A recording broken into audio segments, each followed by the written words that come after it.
చెంచలమ్మ మరియు విజయమ్మ ఈరోజు కోర్టుకు వెళ్తారు. కోర్టు దగ్గర ఇద్దరు ఒకరినొకరు కలుసుకుంటారు. అప్పుడు విజయమ్మ ఈ కేసు ఎలాగైనా కానీ మేమే గెలుస్తాము అని విజయమ్మ అంటుంది.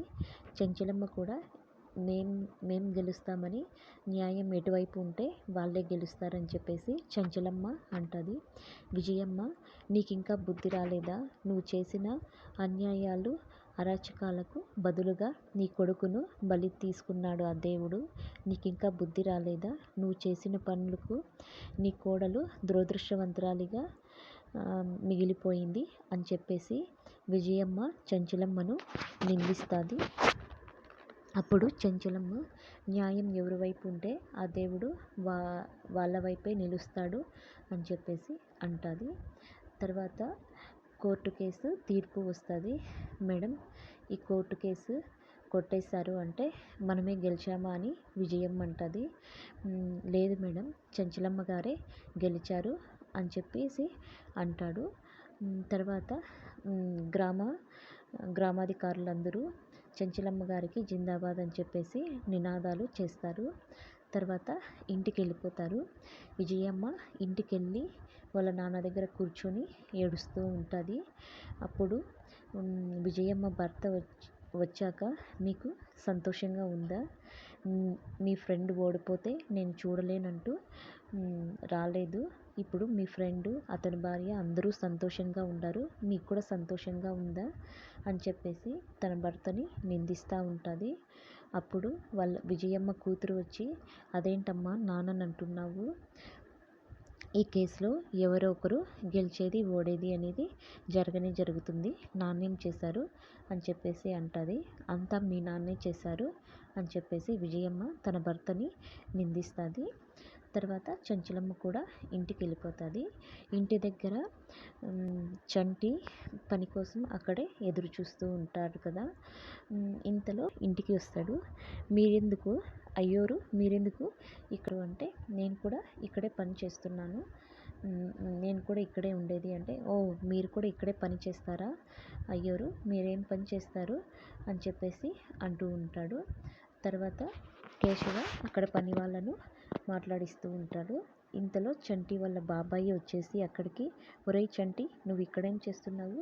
అయ్యోరితో అలాగేనా మాట్లాడేది? అయ్యగారు నన్ను క్షమించండి, వీడు ఇలాగే మాట్లాడతాడు అని కేశవతో అంటాడు. అప్పుడు కేశవ పర్వాలేదులే అని చెప్పేసి అంటాడు.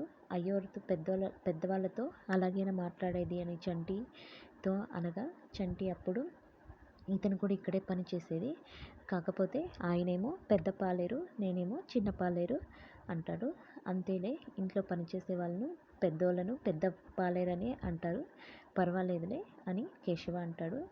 అప్పుడు చంటి వాళ్ళ బాబాయ్ చంటిని తీసుకొని అక్కడి నుంచి వెళ్ళిపోతాడు. చెంచలమ్మ ఇంటికి వస్తుంది. అక్క కేసు ఏమన్నా ఓడిపోయారా? వాళ్ళ ఆడపడుచులు అడుగుతుంటారు. కేసు ఏమైనా మీరు ఓడిపోయారా? ఎందుకు అక్క అలా ఉన్నారు అని చెప్పేసి మౌనంగా ఉన్నారు అని చెప్పేసి అంటుంది. అప్పుడు చెంచలమ్మ వాళ్ళ భర్తతో, చెంచలమ్మ పర్వాలేదులే బాధపడకు అంటే, అయ్యో లేదండి మనమే గెలిచాము కేసులో అని చెప్పేసి చెంచలమ్మ అంటుంది. ఇంతలో చంటి అక్కడికి వస్తాడు. అక్కడ పనిచేసే వాళ్ళు కూడా లోపలికి వచ్చి, అమ్మగారు ఇతనే అమ్మగారు, మనము కోర్టుకు బయలుదేరినప్పుడు మన కృష్ణయ్యలాగా ఈ బాబు ఎదురు వచ్చాడు అమ్మగారు, మనం కూడా గెలిచాము అమ్మగారు, సేమ్ మన కృష్ణయ్య లాగానే అనిపించింది అమ్మగారు అంటే, నోరు ముయ్యి అని చెప్పేసి పని వాళ్ళతో నోరు మూయిస్తుంది చెంచలమ్మ.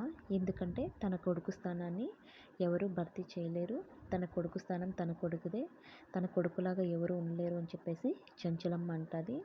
ఇంతలో చంటికి ఎక్కిళ్ళు ఆగకపోయేసరికి నీళ్ళు ఇవ్వమని చెప్పి అడుగుతుంది, చెప్తుంది, అక్కడ ఆజ్ఞాపిస్తుంది అందరికీ. తర్వాత చెంచలమ్మ కోడలు నీళ్ళు తీసుకెళ్తుంది. మేనకోడలు, థ్యాంక్స్ అమ్మ లేట్గా అయినా నీళ్ళు ఇచ్చారు అంటే, అయ్యో నీకు కాదు ఇచ్చింది, నీకోసం కాదు నీళ్ళు తెచ్చింది, నేను పారబోయడానికి తెచ్చాను అని చెప్పేసి అంటుంది. అప్పుడు చంటి తన చేతిలోంచి నీళ్ళు తీసుకొని తను తాగుతాడు.